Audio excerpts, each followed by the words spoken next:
Morning, right, we are doing some domestic jobs today. We have Rhino's team, Rhino Trade Insurance, hence the top. In the background, we're filming some bits for their socials and Instagram, all that jazz, some promotional stuff. Because obviously this face is on the cover of Facebook page and a billboard, pre-beer transplant, so we're gonna have to update that soon. But the few jobs that we're doing, first one is cooker hoods. We've got a brand new one that sat down there on the floor. We're gonna get this one off because it is delicious. Then we're going to be doing a outside light if I can reach, because I didn't bring my ladders. We've got some downlights to do to change over in the bathroom, a mirror feed, a socket to go in there, which might cause a bit of controversy, which I'll show now. Is we've got a socket there, and they want the Dyson Hoover going on the wall here. So it's a fairly new build, so we've got plenty of room in the stud work to go up and down. We could potentially come through that socket, which is around about there, through up behind the plasterboard if we can, to a wall mounted single socket there. And that's if I have a single socket. I've just thought about that in the van, if not we can get one. Or, because it's a new build, we have a live and a neutral at the switch. And we will pretty easily go straight across to here and do an outlet with a sticker that said 3 amp fuse only, because these charge at 0.6 amps anyway to charge up. But the only concern you would have is if, let's say, he moved house, this is unplugged, someone took the sticker off and someone plugged a mower in here and went outside, it would trip the lighting circuit instantly. Would that be dangerous? No. Would it be inconvenient? Yes. So it's finding the level of it. I don't think there's anything direct to say I couldn't do that, because we've done it a lot in the loft with the boosters. So we've gone off the lighting circuit, we put 3 amp circuit. I think we did a few spurred to put a 3 amp in it and then did it to the socket. Same premise. If it was to ever be overloaded, the new board, it's got a fairly new board, MCBs in it, the lighting circuit, the 6 amp, would just trip and it wouldn't let you reset it if you continuously had the load on it, so you'd have to disconnect it and all that jazz. First of all, let's do, look, it's getting us some nice pictures of the light. There we are. I'm going to get this off, but for the first thing of me getting this off is stick some of my gloves on, because anyone that does cooker hoods know you'll be sticky fingers for the rest of the day, and it's not fun unless you are with Adams. Hands like that, perfect. Just stay like that for me. Brilliant, cheers. That's good, you like that. As long as you don't get my love handles in, we'll be alright. Point of isolation, so this should be on the grid switch, which is here, which looks of it is already off.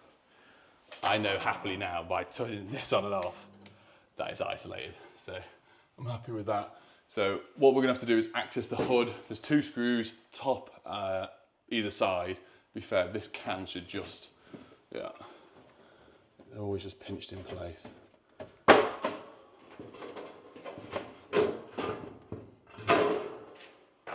No, oh, see, this is the problem with where gloves go. Oh, see, I wore gloves and then I've just touched the wall. Anyway, so disconnected, it had a nice little click, plug top on it. So what we'll do is make sure we move that one across to the new cooker hood. It's fused down at the actual grid switch. It actually has a fuse isolator on it as well. So once this is disconnected, get this up out of the way. What does that remind you of, everyone? I'm not going to say it. Comment section below. You know the drill by now. Undo that one and that one. So this isn't held traditionally. This one is, where it's held within the support, the slot that comes with it. But once I undo these. Also be careful if anyone's ever grouted into it, which they have a little bit here, but on the other side there's no grout, so this should just lift off. Oh, it should just be it. Right, we've got the click plug. I've cut the plug off. A lot of people would say that would void the warranty. From all the stuff I've heard in the past, that it's absolutely do. That does not happen. It's absolutely fine, because as long as it's connected or covered by a fuse, which it is in the grid switch, you'll be absolutely sound. Right, that's on. All I'm going to do is pick this up now, hold it roughly in place where it needs to go. Obviously we know what center is because it was before. One key super duper important thing to do with cooker hoods is pretend there's a gas pipe every single time behind it. Find out where the gas outlet is for the hob below, if there is one. If there isn't one, double check if there is a blanked outlet in the wall. I've hit 2 gas pipes in my life, both of them putting cooker hoods up. One is when a plumber held it up, marked the holes for me. I was doing something else, he went, maybe you've got an SDS, can you just drill this for me? Yeah, of course I can, mate. Straight through the gas pipe. And then that was at the same house as one of my daughter's parents' house that I didn't know at the time, and now they hang around. I walked in the house, I was like, pretty sure I drove through a gas pipe here. It was like, yeah, you did. So I'll run you through it and just show you what I mean. So I'm going to hold the cooker hood up, and what we're looking for is any signs of gas pipes. You can see where they've gone through before with those fixings. Obviously, there's no gas leak, you can't smell anything, that's absolutely fine, but I can't promise that the new fixings are going to line up. So have a mooch down here, and we can see that the gas pipe is my thing's not going to focus, it's doubled over it, and the main feed goes to the right, so we're well within our rights to go and drill wherever we want in there and not be concerned where that is. The cable for this, as you can see, is fed up, that goes around to here, and we've got no cables passing, so we're in free reign to do whatever we want. Right, off camera guys, I'm just taking the filters out just to make it that little bit lighter, because obviously I need to access the underneath. Our internal fixings, and we seem to only have the 2 internal, so it means the bracket that comes with it also latches at the back here. No, we've got 2 fixing holes here as well. Yeah, so the top 2 central holes is this bracket that'll sit on the wall. It's got 2 hooks. We'll use that as a hanger to hang it down, and then we'll pin it back with the 2 internal screws. Right, we're pretty much ready. We've had a hiccup on the top right fixing. The screws that I was using, which were the original wood screws that I've had in the van, blew the back end out of it, so the fixing just span round. So we've lost that fixing altogether. The depth of the wall as well, because it's dabbed. I could stick a massive wood screw in it, so we just moved across to the centre, and we've done another one here. This is nice and solid. We've got the same thing here. We've got the one in the brick. We've got, sorry, I should say dab really. One in the plasterboard. Hunky-dory. What I've done to get away from, because these aren't the correct wood screws, so a little hack for this. So to get you, this is what it is once you drill it in and whatnot. If you use any screw that isn't the one that fits for it, as it goes through, it just pinches on this. Instead of blowing through the end bit, it catches it tight and then rips the wall out. If you feed it in first, pull it out, and you use a pair of snips and you just snip the end off, this will allow this screw to feed all the way through, still bite on it, still work as good as a fixing. But yeah, that's what I've learned the hard way on this job as well, and every other one. So we're going to connect that up in a second, but the chimney, this is what we're going to call it, is a pain in the arse, because if you get it the wrong height, which this could potentially be, but it can't go any other height, is, let me just take the internal bits out. This will be the bit that sits on the outside, because you've got your fixing holes here, which will sit up to the ceiling. So we know that's absolutely fine. You've got an inch. I mean, that's 3 inches, isn't it, mate? And then this is the one where if it doesn't fit in, which it isn't here, we're gonna get the angle grinder out and cut that down, and then that will sit on the inside of that one. Right, so the issue we're gonna have, we'll connect that up in a second, is the ducting, the chimney, whatever you want to call it, is the internal bit slides up and down to allow you to have, if you have a very long ceiling between the 2 and the drop, we couldn't have put this in anywhere else because the tiles are in the way. That's the set height. They do come with set heights to regulations for manufacturers when you fit them above a hob. It varies, to be honest, but this needs to go in there. But the problem with this is the external bit, which is the longer bit, is, as you can see, much longer. So we need to measure that. We need to get an angle grinder, we need to cut that out so that fits in nicely. But do we want to cut it down a bit so we've got the air vents visible on the top bit to allow any circulation of air that's escapes the ducting, should we say, to go in and out. So we'll get some measurements with the angle grinder set up. Hopefully we've got some fresh blades and some safety specs. So we've got the set square out. This is the bit I want to keep. This obviously you can keep spare, but I only want a little bit just to go over the bottom bit to hide. The cut edge will then sit in the absolute divot of this here. The bracket's already on the wall, so that should be sound. Fresh blade in here. Take this out like that, we're scratching it. We're going to be glassed up and filmed 2 ways.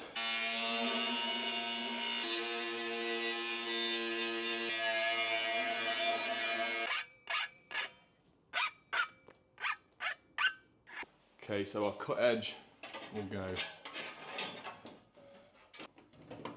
So that is all now flush, cut edge done. And this bit will just slide internally on that. This is on here now because we keep filming stuff.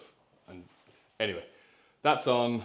the bottom bit's on, it's back. I don't understand why they give you silver screws on a black surface, but it is what it is. And the last thing is the filters. If you don't know how to fit these, very simple and easy to do. Is they slot in on the back, lift them up. Okay, next job is the socket on the other side of this wall. We've measured out that the socket's going to be going about here on the other side. Various different options and choices, which I said earlier. We can come up, we can go sideways, we can do this. The socket here, which you can just see that on camera, goes into this box, in which I can only presume is the soil stack. So we're going to be cutting a fast fix box, the same height we want the socket the other side. In the middle-ish, because we know we're going to have 2 stud works either side. Knock to make sure we've not got a noggin. Cut that, hopefully find the cables, hopefully have enough slack on them to cut them and join them and feed them through as a radial off the ring main, because this is on 32 amp for the kitchen supply only, which is nice. Feed through to a single socket, which is going to be mounted directly in level with the Hoover mount socket there, because the socket on the Dysons are quite big, so we want it sort of inline and flush. Keep within the regulations heights of going up and down from socket outlets, blah, blah, blah, blah. So I'm gonna get this on the wall, cut this out, see if we can find it. If we can't, it can be patched up. We can put this back in, have a blank plate, because there's a big drinks cabinet, which we just pulled out of the way, that covers all this wall anyway, so it makes it a bit easier. Ideally, we should cut it there, because it'd be a bit easier to get to the cables, but that's completely on show. This bit isn't. So this is in. What we're going to do in a second is we're going to film some stuff for Rhino. They've been taking pictures and everything in the back, so they're going to ask me questions for social media, that sort of stuff. So I'm going to sit you guys on the side, do my video for them, with you guys breaking the fourth wall and that sort of stuff. What we've managed to do, I'll run through with you guys quickly, is we found the cable, happy days. There wasn't a lot on it, but because this is a new build, I've worked in so many over the years, I know 99% have been cable clipped in and around the joist rather than leaving loose and flappy, because this cable would have been installed before the ceiling went up. So I know it was cable clipped. I know we had at least a foot spare in this corner. Give it a bit of a yank, felt a ping where it came off the cable clip. I've managed to pull that down. So now we have a nice bit of cable here to join off. We're gonna put a fast fix box on there in a little bit. But now the fun time is, because this wall would have been put in the same time. So I know full well that this plasterboard does not travel all the way behind this plasterboard, because it would have been a waste of plasterboard back in the day. And we're not new builds alike, they don't want to waste money, do they? No, no, no, no, no. So what we can do is cut the other side, stick a rod in, find the rod in that gap just, even though my hands are starting to swell going in and out of the hole several times. I'm used to that on the weekend, don't worry. Adam, never. And we can grab that, we can make that spur off that accessible joint. I was tempted just to put a Wago box on this and stuff it in the wall, being maintenance free. But what we're gonna do is fast fix, blanking plate. That's gonna happen tomorrow, because I've got half the stuff I don't have with me, and then we'll cut that through. But right, you guys are up in the cupboard, so if we're walking past this, that, and the other, this is the box. We're just gonna put the floor mat back down, multi-tool this out. I'm having to use my Bosch one at the moment, because I've got loads of Bosch blades from the changer between Milwaukee and Bosch, and I just haven't bought any new blades. Same with the electrician's cable stapler from Milwaukee. I still not bought any yet, because trying to get hold of them is a pain in the bottom. So we'll cut that, we'll answer some questions. Now we know that stud's there, to everyone listening as well, the next stud along is going to be at least 450 minimum from there and there. So the access I need down there to access that bit should be way easier. So all I can do with that is shave that bit off to fit the box in, which is not going to ruin any strength and integrity on it anyway. But it's nice that a new build house isn't done with the aluminium stud work rather than wood. I much prefer the wood stuff. Questions, hit me with a question. Do you want me to introduce myself, yeah? Right. So, who are you and what are you doing today? My name is Nick Bundy. I'm an electrician / slight YouTuber, influencer. Ugh, gross. We're over doing some stuff in Leicester. We're doing a couple of extra sockets. We're doing a cooker hood, and then we're replacing downlights. Right, we've done our questions. I was going to film some bits, but we've gone to about 9 different locations, which is sound. We've managed to pull the cable through here for this. We're going to cut that. The power's been isolated. My doorbell's now going. Every time I do something, I get interrupted by my phone. The only issue I'm going to have with this is when I cut this, even though it's isolated, it's going to trip half the house, because even though it's a new build, for some reason, it's a dual RCD. And even though I know it's off, we still do the look away to double check that we don't get blinded by the flash. Because of the stud bit that we've chopped into, I'm just going to get rid of half the wing here, this side and this side for allow it to go in. Right, last bit. Sorry, I'm trying to show you as much as I can while doing this and whatever.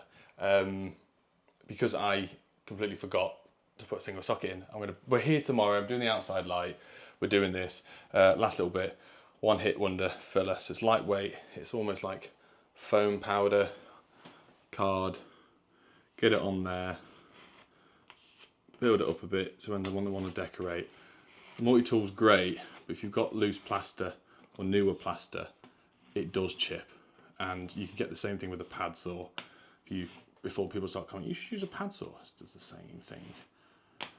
Try and build it up a little bit, as and when they want to sand it down. Accidentally scrape the wall there. I'm going to do a little bit the other side. So one hit wonder, I'm not advertising this one, there's loads, but if you can bring a little pot of filler in your van, makes a difference between jobs. So I want to jump in and say thank you very much to Tradeify, my job management software, for sponsoring this video and the channel for over years now, which is awesome. Tradeify is my job management software that helps me manage my invoicing, my scheduling, my quotations or estimates, whatever you want to call it, from literally going out, getting the job from my website where a customer puts their inquiry details in, their house, their address, their telephone number. Some pictures can be attached, which makes quoting a lot easier if I want to do it over email. I can then go into the job or quote throughout the email itself, turn that into a quotation. They have the chance then to accept it through the email, which then notifies me to be able to book them in. A few cool little features as well. So when we do the quotes or estimates, whatever you want to call them, once the email's been sent, we can physically see and track when the email's been opened once, twice, 3 times, and the time it has as well. So we can keep track of the email itself to see if the customer's thinking about it or teetering on the edge for us to drop a courtesy email to say, is there any questions or queries that I can help with? You know, we want to win these jobs over the other people, so we're going to do what we can to try and get the job itself. Very cool little tip and trick for you guys. A few other things, there's so many variations of stuff you can do on there. You can do the certificates. There's also a thing to show you how much you should be charging per trade. It's not just electricians like myself that use the app itself. Every other trade and a few other people that aren't even in the trades are using it as well, just to be able to create invoicing, scheduling and all that sort of stuff themselves. So I'll put a link in the description below. Go and check out Tradeify. I think it's 14 days free trial. See if you like it or love it. And then after that, it's a 50% off for the first 3 months. So go and check the link out below. And I'm at my job now, so I'll see you on the next one. Right, next little job. Got a visitor waiting for me on the bed. This double socket down here, we're doing a TV on the wall at some point, so we're putting a socket up there. Very simple with this. I've knocked the top knockout out. We double check the wall. It is a stud wall, but I expect a noggin at some point, possibly the same height as the socket. If that's the case, the only way we're going to get around that is by doing a little channel with a multi-tool, drilling up with a spade bit, bringing the cable up, patching that back in, bit of filler, cut in a double pattress. There is an X on the wall, it's quite high up. There, fast fix pattress, there, knockout box, whatever you want to call it, and then rod up, see how far we get. Any interruptions or anything interesting of this, I'll jump back and show you. If not, I'll show you end result. So we're done and dusted on that one. Absolutely delicious, no damage to the wall. We had a little bit of chip in on the top, which we got with the filler. You can see up there. And what was really good is the noggin that was in the wall. Oh, there he is. Hi. Where the noggin was in the wall, there was also the permanent lighting fee supply up for the loft. So they drilled a nice 32mm hole in the middle of the noggin. Yeah, just rod straight through that with the rods at the chain. Got that through, put a grommet on, all done and dusted. I'm going to power back up in a minute, stick the test around. We're back here tomorrow. I'm going to do a mirror feed, a shaver socket, and 3 light swaps in the bathroom. Then we're going across to Rhino Trade Insurance actual headquarters. Do some videos there, do some chats, some stuff for them. But tonight I'm going across to Birmingham, to see Jack Mate's Happy Hour live show with Jack from JLC. So I've got to drive my van there, empty the van here, drive my van there, find a car park, don't get the van broken into. Luckily I'm covered by Rhino Trade Insurance. Use code Bundy 10 for 10% discount on all your insurance needs. And then Jack's picking me up, we're going across the venue, watching that for a couple of hours. Then driving back to Leicester to stay in a hotel, to come back here in the morning on the screw fix on the way to get an outside light and a single socket, and then across to Rhino, and then an hour and a half all the way home in the afternoon. So, thanks for watching, guys. Use my code Bundy10 down below for any insurance stuff for Rhino, and we'll pick up this video tomorrow. Love you, bye.